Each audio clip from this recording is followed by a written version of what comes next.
Hello, everyone, and welcome to today's Power Hour, sponsored by Market Leader. My name is Chris Olson. I'm a senior trainer here at Market Leader, and I am absolutely delighted, very excited to be welcoming you to today's call. You have the opportunity to get some outstanding ideas so you can rock your real estate world this spring, this summer, this fall with your listing presentations. Now, first of all, what I would love to do is find out from you, what is your market like? So if you look on your screen today, you will see a question for you about what is your market? Are you in a buyer's market? Are you in a seller's market? Or is your market transitioning? All you need to do is click on that screen. Just click on the screen and then click Submit down below, and we will get your answer. We'll share your answers with everyone. And we have about 10 more seconds to tell us, what is your market like? Okay, 5 more seconds to submit your vote. Okay, everyone, thank you very much. We'll close the poll right now. And then I'd like to share with you, it looks like the vast majority of you, almost half of you, are in a seller's market, and many of you are transitioning from a seller's market to a from a buyer's market to a seller's market. So our next question for you then is, how comfortable are you with doing listing presentations? So are you getting back in the swing of things? Have you been doing many different listing presentations? Where are you at? I know this last few weeks I've heard from many agents that they're feeling a bit rusty, and they used to do listing presentations, and now they're getting back in the swing of things. So if you can look at the various options, where are you at? You know, do you do a lot of listing presentations? You've got it dialed. Are you brand new to the real estate world and to the listing side and working on, improving your scripts and your dialogues? Where are you at? So we have about 15 more seconds to vote. So very quickly, please read the options. I'm new, I'm rusty, I'm good, and I am great. Where are you with your listing presentations? It's an exciting time now since we're back in the seller's market in many areas, getting there, so you have an opportunity to enhance your skills. Okay, so we have 5 more seconds, and then we will close the poll. Okay, everyone, so here are the final results. You will be able to see that the majority of you, it looks like 77% are either new or rusty and getting back in the swing of things. So for those of you who are good and great, congratulations, and the rest of us are working our way to catch up with you. That is excellent. Okay, so you are all in the right place. What you are going to learn today is key things. You're going to learn 7 steps to win more listings. You're also going to learn what you can do in advance to minimize objections, and then when you do get those objections, what can you do? How can you handle them? What are different ideas of things that you can say? Now, we are very fortunate today because we get to have a special guest.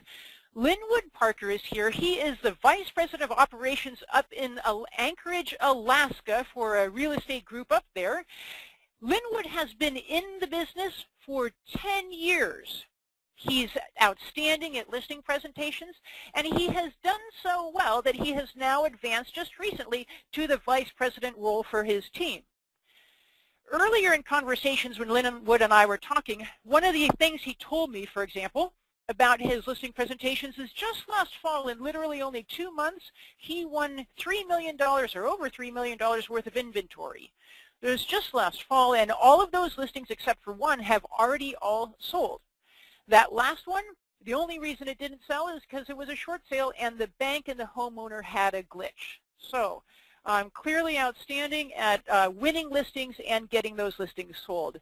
Lindwood, thank you very much for joining us today. Well, thank you, Chris. I'm really excited to be here. Well, it is fabulous for us. We are very excited as well. And just as a quick heads up, my bet is that it would be helpful if you could speak a little bit, a little bit louder. Okay. That's fabulous. Thank you All very right. much for doing that. Okay. Now, in terms of setting the stage today. I know that when you and I spoke previously, you said it's important to set the context. What do you want everybody to know about listing presentations and having outstanding, winning presentations? Absolutely. So for me, it's all about consistency. And I remember being a newer, younger licensee and looking at these folks that were doing these the volume of business that I wanted to do, and looking for this magic bullet and asking them, what is it, and they kept telling me it's just doing the same thing over and over again. So practicing your scripts, practicing your dialogues, talking to sellers about real estate. And, I kept looking like, no, what is it? Like, it's got to be something. You're doing 30 million. But what I've come to understand is it really is about that consistency. Excellent. Okay, so doing things, doing them very well, practicing, and then consistently being out there in front of many different people. Absolutely. Now, what we're going to be looking at today, everyone, is 7 core steps that you can do very consistently. And Lindwood, what you had told me is that it's important to start out right at the beginning about learning about the seller's why. What do you mean about this, and why is this important? Well, finding out their why sounds so basic. And I guess if I can segue a little bit, I'm hoping that what I'm saying to folks today is not going to be new. I hope that it's old hat. I really am, because it really is about that consistency piece. But back to the why, is finding out their why, really digging in and understanding what's driving their decision to move. Are they a move up buyer, a move down buyer? Is there a change in circumstances? Is there a parent coming to live with them? Or, all of those things are really, really important, and it helps me down the road to first set the proper expectation and have that dialogue with them up front. And as we encounter things down the road, I can refer back to that why and get them back recommitted as to what we're doing and why we're doing it. Great. Okay. And I know that you also talked about sometimes we get lost focusing on our reputation. Can you tell us about that? I saw a couple weeks ago, I was at a conference, and I saw something that was very interesting to me. And back in 2005, according to the National Association of Realtors, 57% of people chose their realtor based on reputation. And what happened was, we get so tied up into, I'm a top producer, I sell this many houses, my team does this much volume, and the seller really gets lost in that, because it's all about us and we have all these egos. So from 2005 to 2013, it went from 57% down to about 35%. And for me, I thought that was key, because people don't want to hear that. Now, is reputation of the agent important? Absolutely.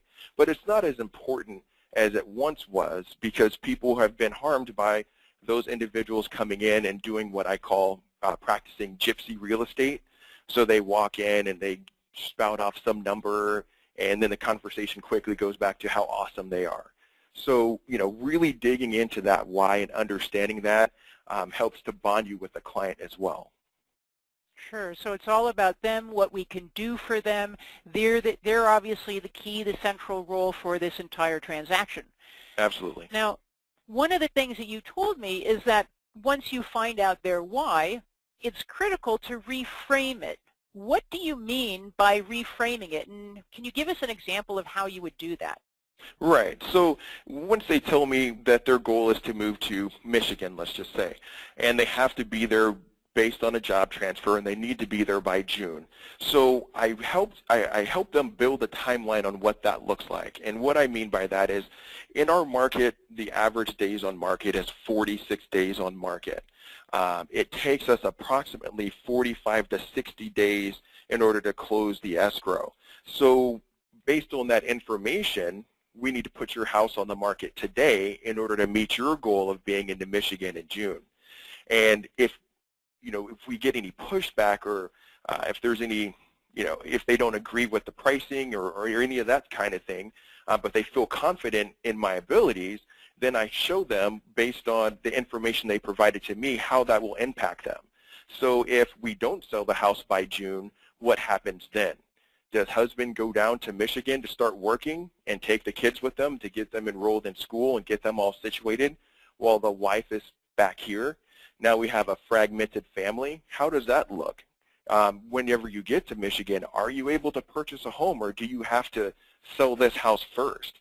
So I really try to set that pleasure versus pain expectation in order to win them back to why they're selling in the first place.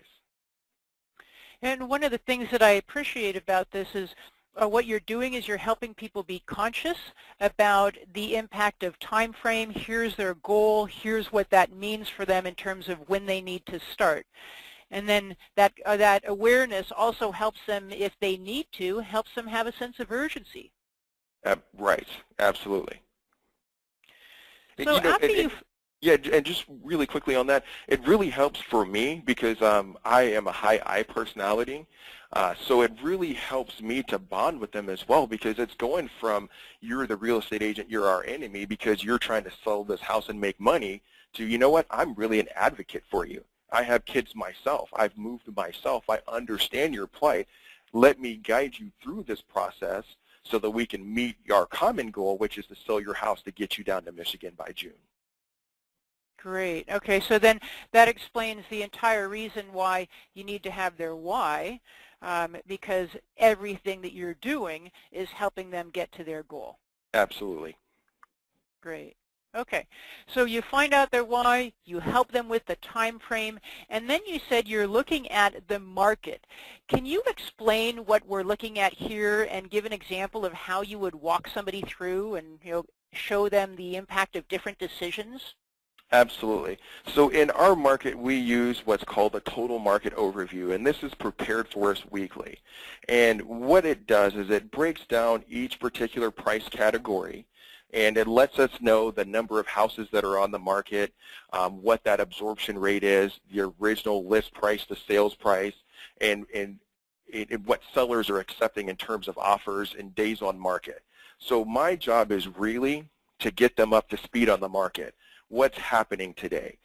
I get a little bit frustrated, and I don't know if any of the other people on the call feel the same way when people watch Flip This House and all these other reality TV shows on HGTV, which they can squeeze this down into a 30-minute segment on buying and selling a house and what that looks like. The market in our area is completely different than the market in Phoenix or Florida or anything like that. So if I can draw them into what's happening in our market, and I live in Anchorage, Alaska, so the market on the east side of town is completely different than the south side of town. The market in Anchorage as a whole is completely different than the market that's 45 miles to the north, which is a town called Wasilla. So if I can show them, hey, look, I'm an expert in this local market, here's the data that's reported, and I bring them up to speed on the data, then it's no longer about me. I'm, again, their advocate, their consultant. I need to bring you up to market or up to speed on the market so you can understand what's going on, and based on that understanding, you can make an informed buying decision or selling decision in this case. Okay, and so one of the questions that's coming is, where do you get this report? And so my understanding is that this is just made internally to your region, and so people who want to have a report like this can either start creating one or maybe have a variety of offices in the area team up together and have somebody put one together like that. Right. I can reach out to our OP at the office and see what the case is, if it's available anywhere else. We are part of the Pacific Northwest region of Keller Williams. So if you are part of the Pacific Northwest, then reach out to Bruce Hardy. He'd be able to get that for you. Great. Okay. Thank you. And then, yes, there's Edward's wondering, are we going to be looking at market leader tools? And Edward, we absolutely will.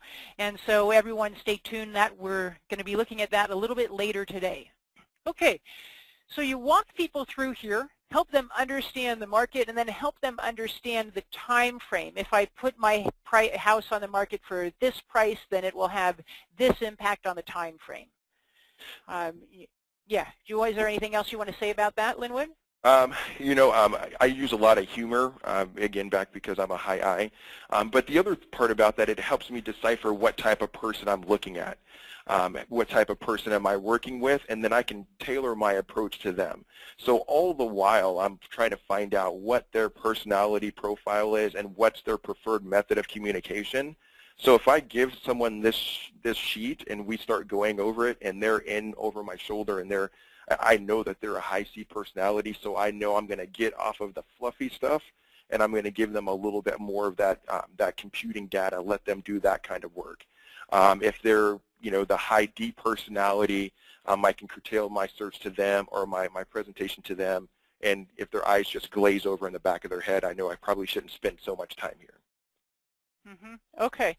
And can you just like in one sentence, when people are listening to you talk about DISC, the D-I-S-C, could you describe a high D, I, S, and C?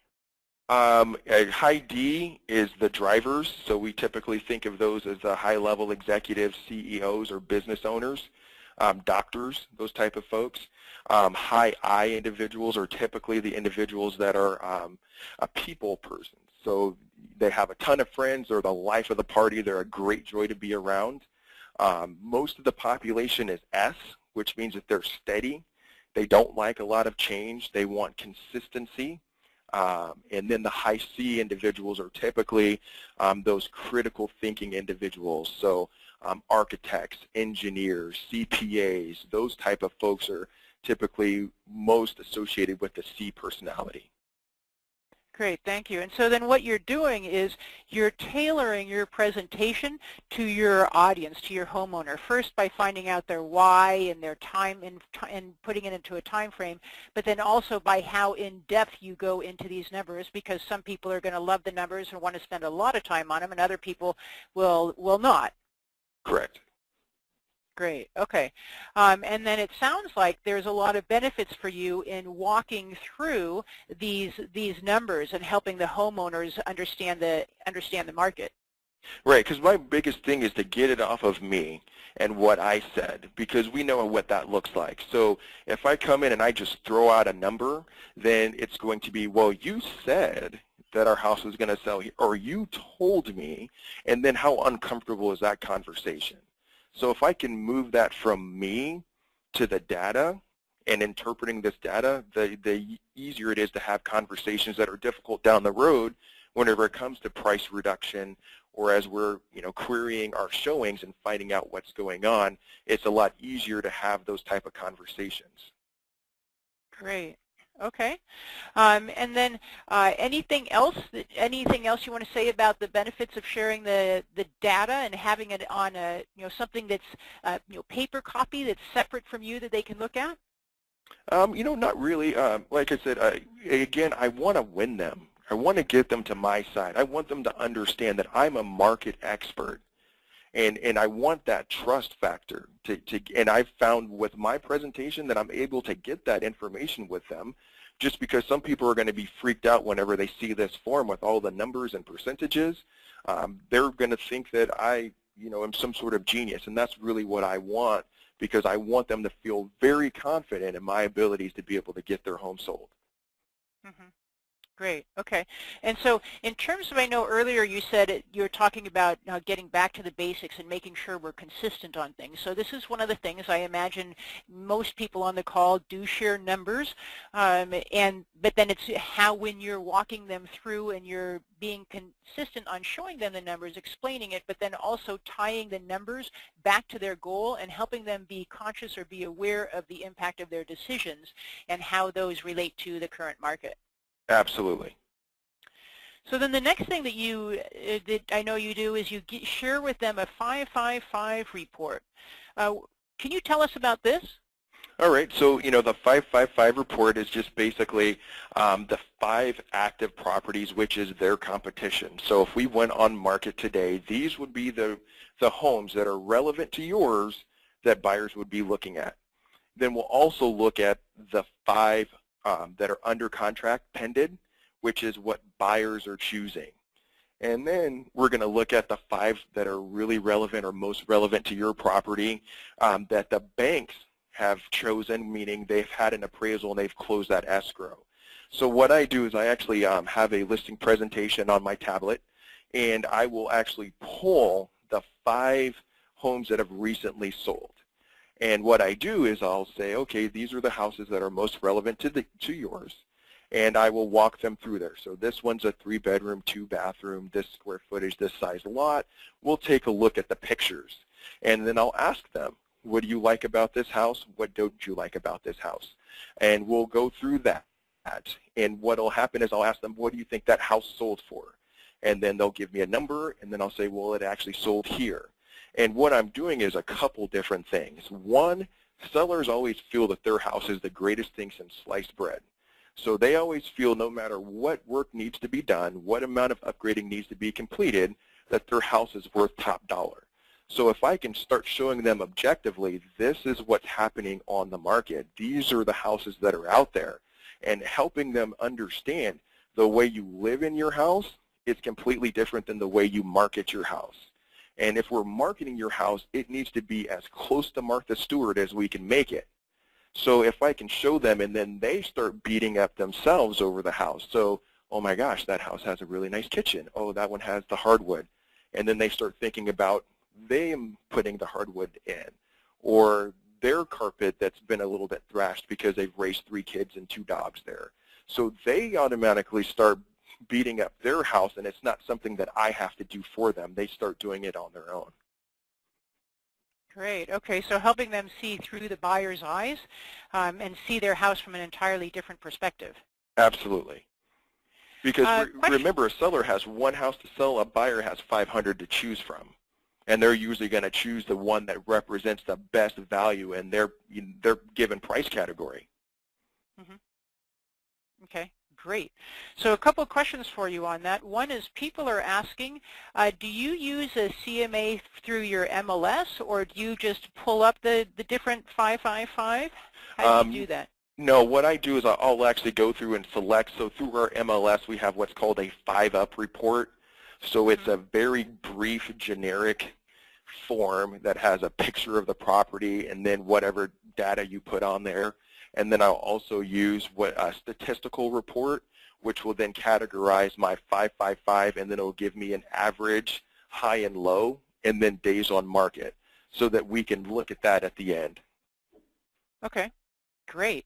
And what happens if you don't have 5 active, 5 pending or sold that are comparable? Do you use a 333, for example? Absolutely. You know, whatever we have that's there, because my thing is and every area is a little bit different. Right now I'm down in Texas because we have a team here, and so things are a little bit different here. So in our area, we want to stay within, you know, year built area, square footage, and if it's a unique property, then we can start to go outside that area. But I try to get as tight as I possibly can to that subject property. So if there's only 3 comparable properties, then that's what we'll go with. But if there's, and then the other side of that is I don't want 20. So I want to keep it as tight and as relevant to that subject property as I can. Mm-hmm. Great. Okay. Another question for you, stepping back a couple. When we're looking at you were talking about the TMO. How often did you say this is updated? Weekly. Weekly, okay. And that helps me also, because whenever I go in and it says, you know, last week's, you know, this is the data from last week, again, it helps to set that expectation that I'm a market expert. I'm doing this consistently all the time. Mm-hmm. Okay, great. And then there's, so a couple of things. People have been saying that for many of you, you can get all of this information from your MLS, and so there might be some MLSs that can also create a quick and easy report for you like this, or you can do some compilation. And there's also tools in Market Leader as well that you can use to accomplish the same thing. So there's tons of sources that are available. Great. Okay, and we'll be looking at one of them actually later today. Also, somebody has requested, can you walk us through, imagine I'm your homeowner, can you walk me through how, you know, help me, give us a demo of how you would help me understand this and put this together with my goals? Okay, and you know, I'll tell you that I don't know what happened, my window closed, so the TMO that we have here on the printout is a little bit small, so I can't really see it. Okay. So let's just pretend for this example you're in the 200 to 225 price range. So Chris, it looks like your house. Okay, hold on just a second here. Sorry, my window shut down, and then I got a bunch of feedback there. Okay, you should be good now. Are you there? Okay, I'm here. Yep, okay. I'm still here. All right, so Chris, it looks, houses similar to yours are selling between 2 and 225. So if we're looking at the number of houses that are on the market right now, there's a total of 26. Of those 26, 9 are currently under contract, which means that we have a pending ratio of 34%. What that translates into is a 2.9 months of inventory, or that's our absorption rate. And what that means to you is if we listed no more properties between 200 and 225, it will take us just about 3 months to be completely out of inventory. So that's pretty solidly in the seller's market in that particular price range. You can also see that of those houses over the last 6 months, only one's expired. Of those, over that same period, 81 houses have closed, so that's a pretty active price point for us. Now, like most sellers, they want to push the market maybe just a little bit, so they'll price it about $219,600 is what they'll put it on the market for. But after it's been on the market for a little bit, they'll adjust that price down to $214,000. And that's really where we want to be, because that's where the action is. So once we get it to about $214,000, most sellers are accepting an offer of about $213,000. And what that translates into for you, Chris, is 99.3% of the list price is what you're going to see on average. So that's pretty great. The average days on market is 37 days for the ones that are sold. And we see that there's a little bit of an uptick on our active. So they're staying a little bit staying on the market a little bit higher, and I believe that that $219,000 price is probably indicative, because it seems like, based on the previous 81 that have sold, right in that $214,000, $15,000 price range, that's really where we need to be in order to get your home sold in about 37 days. How does that sound? Okay, and so one of the questions is, well, how far away from the subject property are you talking about right here? So you've already decided that my house is somewhere in that range, and so you're pointing this out here and walking me through the range that you've identified as relevant. Right. So, I mean, we don't want to go outside of neighborhoods, and in our local MLS, it's divided up into areas, so we have in between area 5 and 90. So now here's the trick, right? So if you're on the boundary, so in Anchorage, Boniface Parkway is a boundary, and so there's houses that are on one side of area, which would be area 40, and there's other houses that are in what we call area 45. And then that's where you really have to dig in and compare those two properties. Where are they? Year built, those kind of things. So it gets a little bit interesting at that point. But I really try to stay within either that area or within how your MLS divides up, the different parts of town. Great. Okay. And people have also asked that you define absorption rate. What do you mean by that? So absorption rate is what we usually refer to as if it's a buyer's market or a seller's market. So anything that's less than 6 months of inventory is what we call a seller's market. Anything greater than 6 months is a buyer's market. So I take that a step further to say anything between 5 and 7 months is really balanced. So the houses are coming on market, sellers are getting what they want with a reasonable time on market in a balanced market, but obviously the lower you get from this one, this one's a little bit old from January 15th, but you can see in our market between 100 and 125,000, there's, well, that's not a good example. Let's get down to, well, 250 to 275. There's 2.2 months of inventory, and that's with 122 homes sold over a 6-month period. So that's very solidly a seller's market. And then if you go down between that 250 to 275, you'll see that those sellers are getting 99.6% of list. So this form works good for buyers and sellers.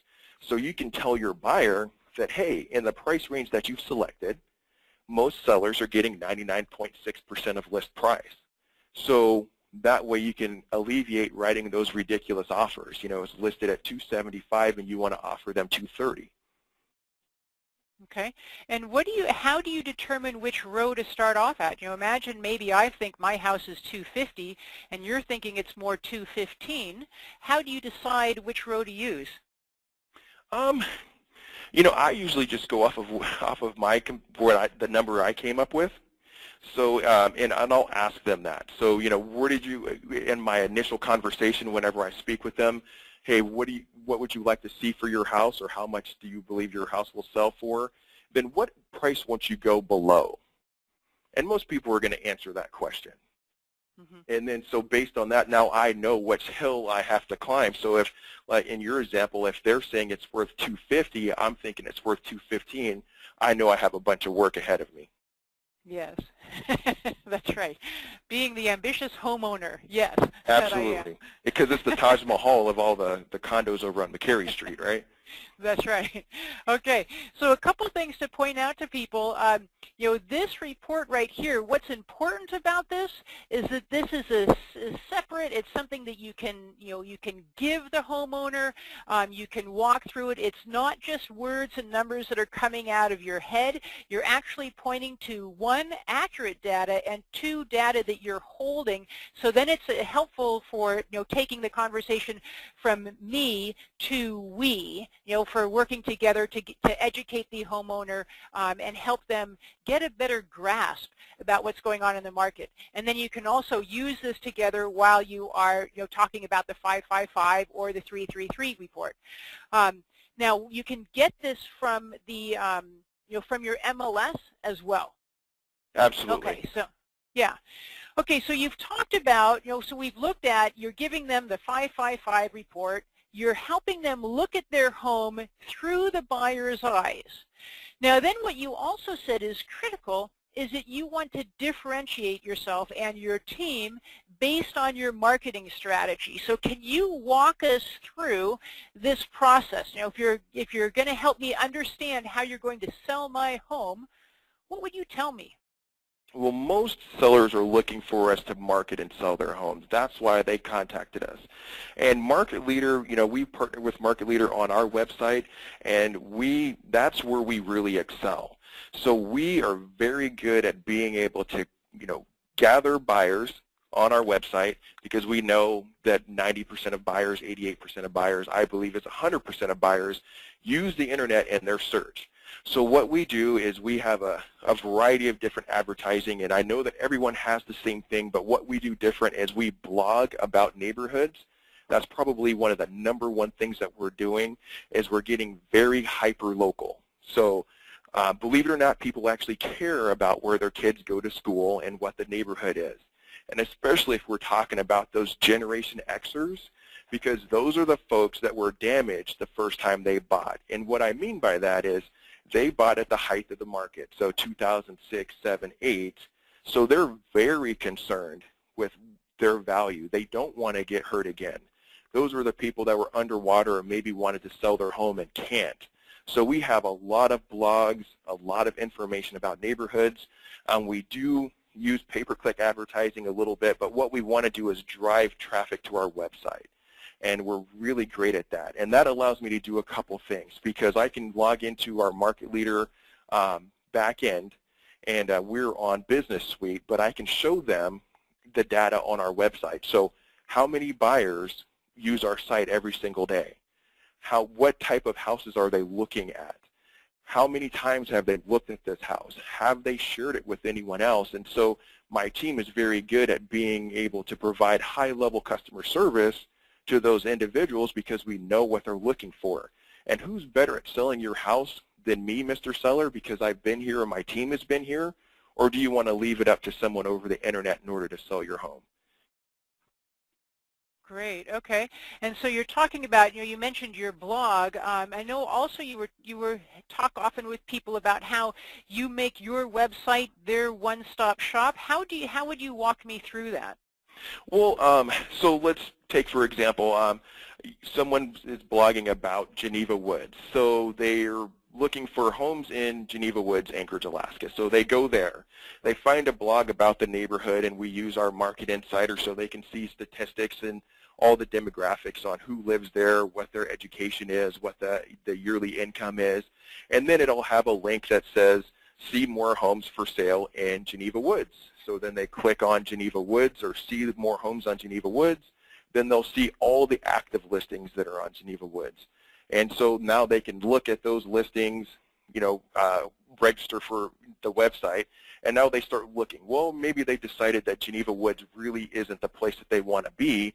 Now they can then go back to find out they want to be in Bayshore, let's just say. So now they can do all the same things, and really our goal is to get them on the website and never let them leave. We want to be the source for the buyers so that they never have to go anywhere else whenever it comes to looking for their home.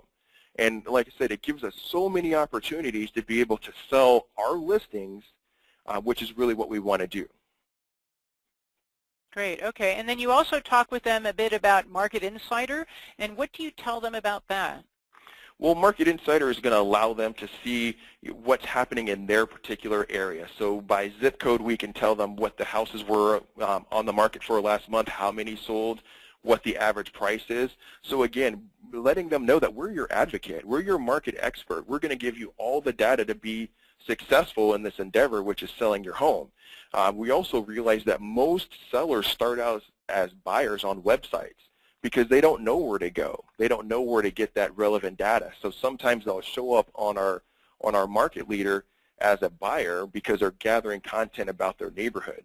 So we provide as much information to them and give them high-level customer service so that we can really find out what their true need is, and that's to sell their home. Great. Okay. And so basically, if you're explaining about, you're driving everybody to your website using multiple strategies, including your blog. I know you also talk about today's buyers and how you win them over, what they're like and everything. One of the questions that's come through is, do you use the community served pages as one of your ways to attract buyers? Absolutely, absolutely. Again, back to that, people care about where they live. So if they want to find out anything, and if you go to our webpage on our community served portion, you can find all the communities in our local area, and we actually have a blog about each particular community. And that's what our bounce rate is great. We get people on the website, and they spend so much time there because they're gathering all this content, and they never really want to leave. And I show that to sellers that we provide a tremendous value to our buyers, and that's why they use our website. Don't you want to be featured here? Mm-hmm. Absolutely, yes. And for everyone, it's one of your team's strengths, your lead generation, your blogging, and your community served. You have so many community served pages, and you do an outstanding job in customizing them. So that's something for everyone on the call that's critical, is the more you can customize your community served and then use this strategy of directing people to your website, then you can demonstrate to those homeowners that, look at this. We do an outstanding job, and here are the results of all the lead generation we do. We have so many buyers. They are interested in your area. We do an outstanding job of cultivating relationships with them. We know what they want, and so we can sell your home faster than the market average, perhaps, at least with the market average, if not faster.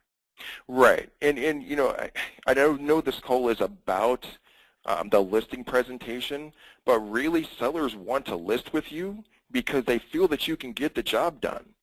Do you understand today's environment and what's going on? And so this is a tremendous tool for us to be able to demonstrate that value. Mm-hmm. Absolutely. And so if one of the things you also said is that you will explain to people what buyers are like. So, today's market, you need to be on the internet. That's where today's buyers are. And I know you also talk with them about what buyers are looking for when they are online, and then you connect that together with your website and the way you've customized your website so that you can demonstrate that you are where their potential buyer is. Absolutely. If you don't have pictures and good pictures, then I don't know what the statistic is, but most buyers are going to skip over that. If you don't have good property descriptions If you don't have accurate driving directions to your house, I just ask you, what are you doing? You know, because most people are using the internet in order to facilitate this. So we can see on our website through our back office where a husband will share with their wife or you know, a parent and say, hey, look, I really like this house. Let's go do a drive-by. Well, if there's no accurate description on how to get there, how are they going to get there? You know, are they going to Google Maps? Well, yeah, great. They can use Google Maps, but then again, now I'm driving them off of my site. So if I can keep them there and give them that relevant content, then they're always going to use that site as their source in order to find their next home. Great. And Lindwood, would you mind, people are asking, would you mind if people visited your website just to see how you, okay. So everyone, it's comehomeanchorage.com. comehomeanchorage.com, so you can look at that after today's call. Okay, so you walk them through, so you're explaining where you are, you know the market, you have their potential buyer, and then what's also critical, what you said, is addressing their objections immediately. So tip number 7, take care of their objections right away. Lindwood, why is this important? Well, because I heard a statistic that was very interesting to me, and it's people that are under stress hear 20% of what you say. And what that means for me, and we've all done it, right? So they ask you a question. You're having a conversation with someone. You ask them a specific question. They either disregard your question or seem to poo-poo it in your, you know, in your reality. And then in your head you start saying, why isn't this person answering my question? What's going on? Is he trying to hide something from me? And you start having this conversation in your head, and you get disconnected with what's going on, and then someone will say something to you, and you're like, huh? Oh, I'm sorry, what did you just say? So if I can overcome that objection right away. Now, if that's an objection that's already built into your presentation, then make sure you say, hey, Mr. Seller, I totally understand your question. I'm going to go ahead and get to that actually in a minute. Is that okay? And then when you get to that point of the presentation, then say, Mr. Seller, in order to answer your question, and answer it.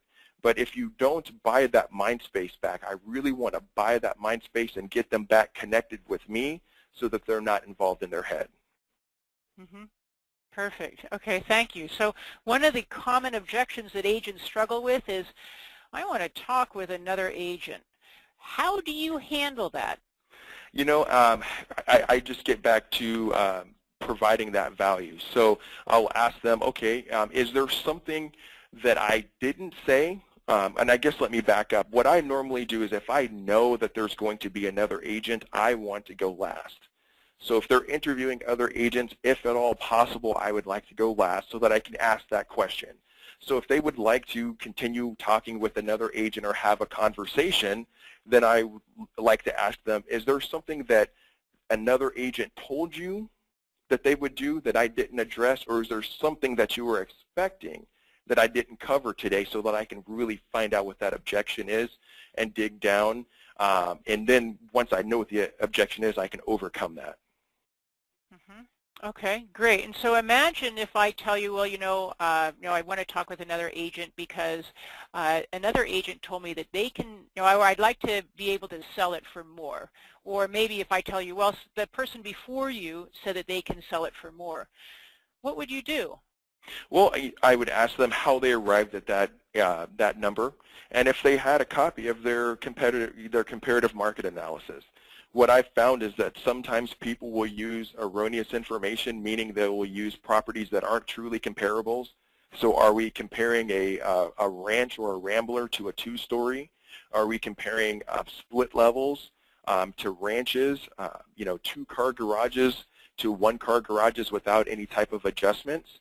So I really like to find out where or how that individual came up with that price. Okay, and then you're back to your, getting back to your accurate data and helping them understand, what the market really dictates. Right, and in my area, what I did was when I first learned when I first got into real estate, there was an appraiser there that I made really good friends with, and I just really spent a lot of time with her on what she does, whatever she, goes on an appraisal. And I have, even though we can't choose our appraisers nowadays, I have a good relationship with a couple appraisers in my local area, and I'm always able to bounce ideas off of them. And I can call them and say, hey, this is the property that I'm going on a listing appointment with, or I'm having trouble coming up with that value. And I really lean on those affiliate resources and those relationships to make sure that whenever I go out there, I can speak confidently to those individuals about what's happening, and making sure I'm using the same type of properties that the appraiser is going to use. Okay. What happens, so you're confident in your price range, but what happens if I'm the homeowner and I won't budge? I still think it's 250, and and the market dictates, and the appraiser would say it's 215, but I'm still way up there at 250. Well, that presents a problem, and it depends on where you are in your business. So for us, it allows us to refuse the listing, and I haven't had to refuse very many, but understanding, or if a seller sees that you will be willing to refuse their listing, has sometimes got me those those listings. So if we're that far apart, I'm really disinterested in taking overpriced listings. I just am, because that's uncomfortable conversations down the road, and I can't set a proper expectation. So if we're supposed to be at 215 and we're at 250, and I just can't work with that. And so that conversation looks like you're not holding enough open houses, you don't have any flyers, nobody's been here, everything else other than the true objection, which is your home is overpriced. Because houses sell for 3 reasons, and that's price, condition, and marketing. If no one's looking or coming to your house, then according to NAR, that means that we're 10 or 12% or more overpriced. So if we're getting drive-bys, no showings, we are 10 to 12% overpriced. And for me personally and for our team, we're just really disinterested in taking those type of listings. Now, if they're willing to work with me, so if we're at 215 or 225, then let's do this. Let's pre-negotiate a price reduction.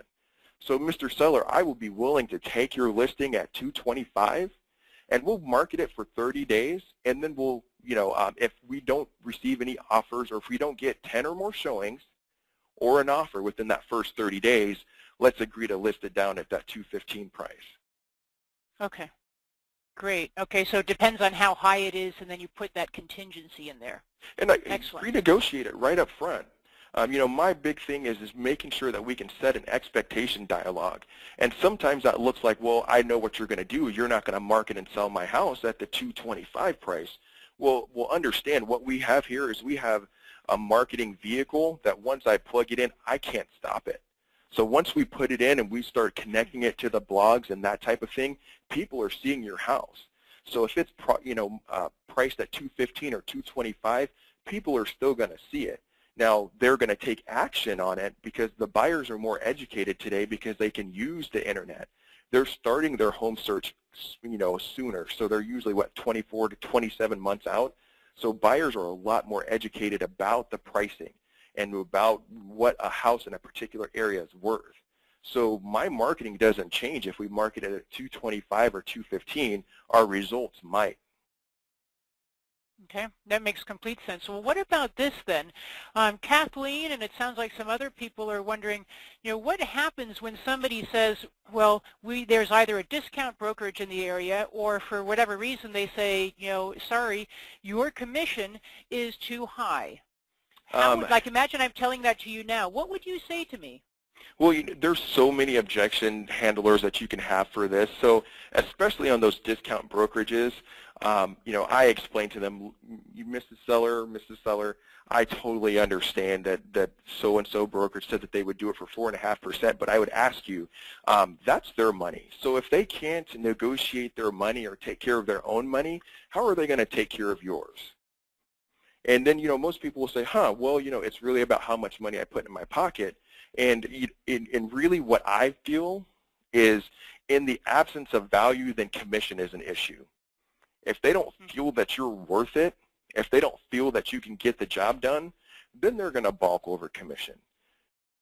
But I really, most of the time, I don't have the statistics, but I would probably say 8 times out of 10, we get 6% commissions in our market. Awesome. Okay. And so then I also know that sometimes you explain how the commission actually works and who the money goes to. Right. And so for those individuals, and so people will use business cards. So I can take 6, business cards and say, okay, well, Mr. Seller, you do understand that that 6% isn't for me. So there is a cooperative brokerage. So I will be paying to the buyer's representative 3%. So you put 3 cards on the side on the table, or you slide it away from you. So that's what goes to the buyer. Now there's 3%. You do understand that I work at this particular brokerage, and my broker takes a percentage of this for me doing business there. So you take 1 card and you set that aside. Well, that leaves me 2%. Now out of this 2%, of course, you do want me to market and sell your house, correct? Well, marketing and selling your house costs money, and I take that money out, I pay that up front. You don't have to pay that. So then here's another percentage. So that really leaves me 1%. And let's be honest, and then you can rip the card. Uncle Sam takes 1/3 of this. So this is really how much I make. And so there's many objection handlers whenever it comes to this, but I really do feel that in the absence of value, commission is an issue. Mm-hmm. Great. Okay, so you need to reiterate the value that you're providing, and then you have different ways of addressing their concern. Absolutely. Yeah, for me as a homeowner, hearing about your lack of capacity to go, or someone else's lack of capacity to negotiate their commission, would really hit home about their potential lack of capacity to negotiate the price for my home. And then again, because it's not about me.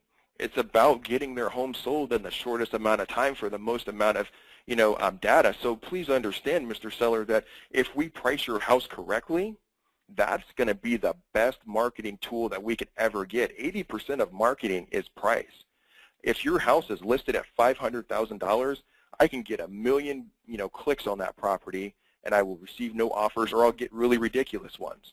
Or I can take that same house and price it at $150,000 and get, 1 million offers, none of them realistic. So 80% of our strategy and 80% of our battle is making sure we get it priced right. So if we get it priced right, and we're able to, get you to your destination, that's really what we want to do. Great. Great. Okay, thank you for that, for demo. Another objection for you, Lindwood. If I tell you, well, quite frankly, we're not ready yet. Well, and then this gets back to the reframing their why. And so I use that to plant little landmines. And so I'd say, Mrs. Seller, I totally understand that you want to wait. But I do believe you said that the goal was to be in Michigan by June. Has that changed? And that's either a yes or no question. Okay, well, if we still want to get there by June, this is what the data suggests, is that it's going to take us about 45 days to secure that offer. Now, we might get a cash offer and we can close sooner, but in our market, we're not really getting a bunch of cash offers. So if we wait just a little bit, that might either cause us to lower the price in order to facilitate a quick sale, or extend out our time frame. And either one is fine with me. I just want to make sure you understand what that looks like. So again, it's not off of me. Hey, this is the reality. This is how long it takes to sell on the market.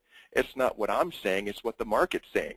And either one is fine with me, but you just have to understand that if we wait a week or 2 or a month, I might not be able to get you in Michigan in June, which is what you really want to do. Isn't that correct? Great. And so what you're doing basically is you're helping them once again be conscious, and you're bringing it all back to their goal. Absolutely. So they can make an informed decision. Excellent. Okay, so what that means, everybody, is, in terms of objections, make sure that you handle them right away, because you want people to be able to listen to you and hear what you're saying. Also, the 7 steps that we've looked at, finding out their why, reframing it, helping them understand how the market works and the impact of the different decisions they make about price and time and when to list, how that impacts their goal.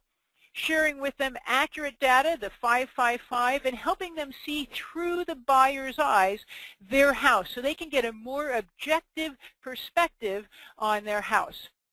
Differentiating your marketing strategy, showing how you know about the buyer, and all your market leader tools that you're using to bring buyers to you so that you can then find the perfect buyer for them. and then also handling those objections immediately. So these are the core things, and just like Lindwood said, these are the core fundamentals, because your magic bullet is actually practicing and then being consistent and getting out there in front of people. So yeah, now a couple of more things, and then we have some time for questions. One is I invite you right now to write down, what is your next step for listings?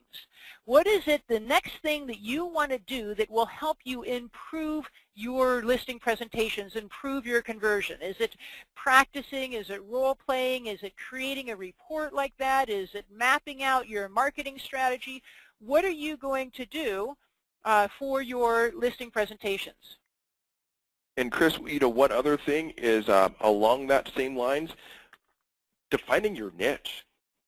If you live in an area that you have a heavy military presence, you have a big military base, you might want to be the military relocation expert. If you live next to a golfing community, you might want to be the Bayshore golfing community expert, whatever that is, trail side, first-time home buyers, move-up home buyers, and own that, because if you own that particular part of the market, people are going to come to you first. Mm-hmm. Okay, perfect. And one other question for you. There's somebody asking here, Robin's asking, what tools does Market Leader have to assist with the listing presentation? So Market Leader, and in your system, you have many, many, many different tools to assist with the listing presentation. So my question for you, everyone, if you could chat in, yes or no, would it be helpful for you to have a webinar that goes over the various tools that you already have in your Market Leader system to win listing presentations? And there's also tools in there.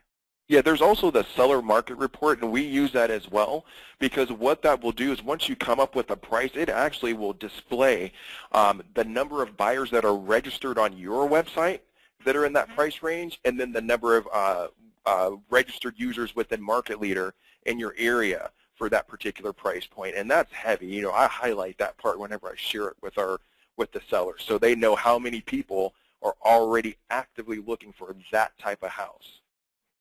Okay, great, thank you. Yes, so there's a lot of tricks like that, just like what Lindwood you're explaining, thank you, that we can go over. So yes, we had a resounding yes, and so ladies and gentlemen, we will have a webinar specifically about each tool or many of the tools that you have in your system, so you can demonstrate them, use them during your listing presentation or after to win that homeowner. Yeah, so today was about the strategy and the fundamental strategy. We will have that follow-up webinar. We really want to thank you very much for joining us. Lindwood and I and the entire Market Leader team are here to support you in your excellence. And so whenever you have questions, let us know. We'd love to hear your stories about implementing, being consistent and leveraging these 7 steps. We are looking forward to seeing you next week. And again, everyone, thank you very much. Have a fantabulous day.